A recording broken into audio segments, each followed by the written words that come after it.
April 1991. I'm still at Bowling Green State University. That's about all I remember from back then. So we're going to jump right into the books that I read. And I don't own any of these anymore. And we're going to finish out the Robert B. Parker Spencer books. And I believe this is everything that was published up until this point. At least it's everything I had. So we're going to fly through these, and then there's a couple others at the end. So this should be a quick one. So the first book I read in April 1991 is A Catskill Eagle by Robert B. Parker. This is the book where Spencer has to save Susan Silverman. She left him a book or two ago, but she's in a bad relationship and essentially is being held prisoner. And so Spencer and Hawk have to save her. That's followed up by Taming a Seahorse, one of my favorites. It is the return of April Kyle, who was an underage hooker in the first book when we met her. And she, at the end of that book, spoilers, Spencer sets her up with a madam. And she has disappeared. The madam calls Spencer to find April Kyle. It's a really good one. Then we have Pale Kings and Princes. Until I say differently, these are all Robert B. Parker books. Spencer books. Pale Kings and Princes. Not one of my favorites. There's a reporter who was looking into the cocaine business in the New England area who is dead, and Spencer has to figure out what happened to him. Right. Yep, dead reporter. Looking at my notes. That's followed by Crimson Joy, where Spencer is on the lookout for a serial killer. This is the first, possibly the only time, where we have chapters that are not in first person. Most of the book is. We're still being told the story by Spencer, but occasionally there are chapters dropped in that are third person, and we're seeing things from the serial killer's POV. Then we have Playmates. A college basketball player may or may not be shaving points, and Spencer's hired to figure out if he is. It's a good one. I like this one a lot.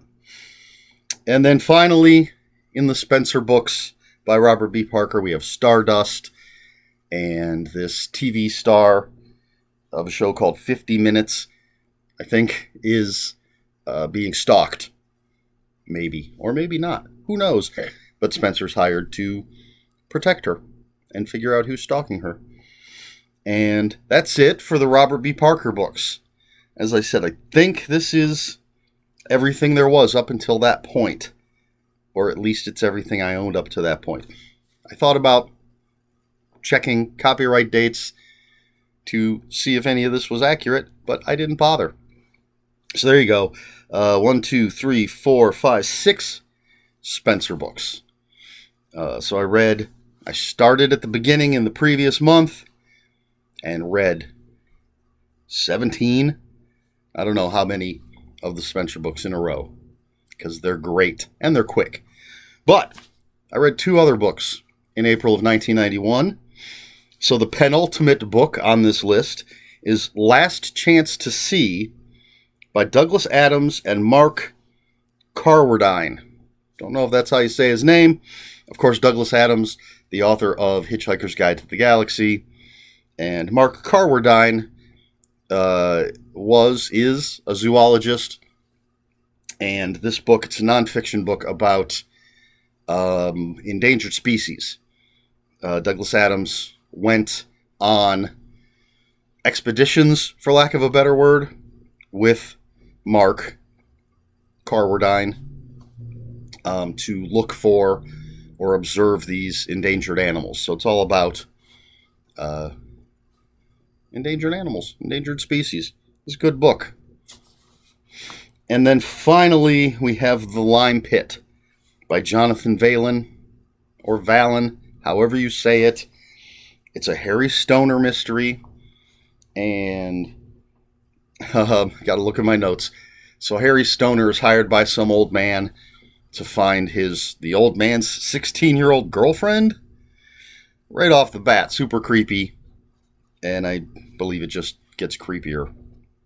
I think I've mentioned before, when I've had Jonathan Valen on this list, that I didn't think I'd read more, but apparently I have.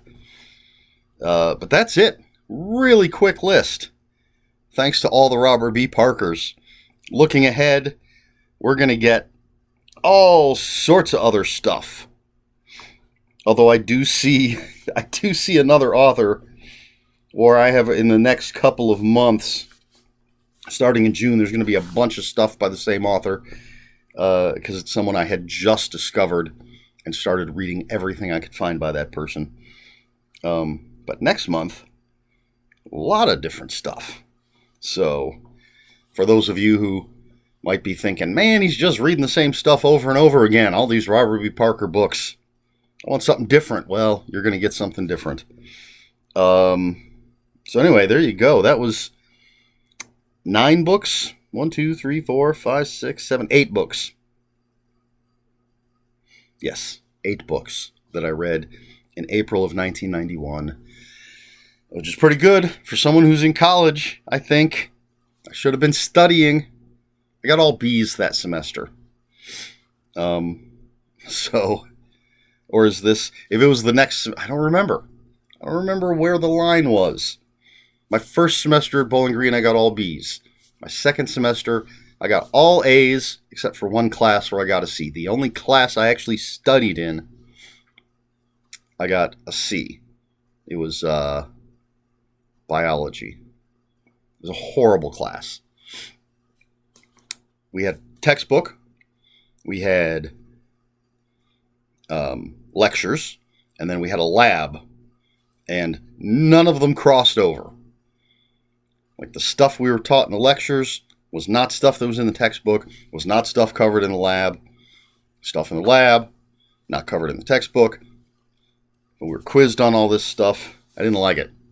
Didn't like it at all. But anyway, that's neither here nor there. All right, man, that was a quick one. Trying to think of a question. And I already asked about rereading things in the last video. I know I've asked about favorite detectives. So, man, I don't know that I have a question this time. You know what? I'm going to take a break. There's going to be no question this video. Of course, you're welcome to just say anything you want down in the comments. But that's all I got for you. This is a quick one. So if you have any comments, questions, or corrections, please put them in the comments below. Comments are open for spoilers. Just post a spoiler warning. We try to be polite here on my channel. Please like, share, and subscribe. If you'd care to follow me on other social media, my Twitter is @Ronin5757. My Instagram, where I post pictures of books, comic books, board games, and fuzzy animals, is Eric Smith 5757. That's Eric with a K. ERIKSMITH 5757. And that's it. That's all I've got for you this time. So until next time, read more books.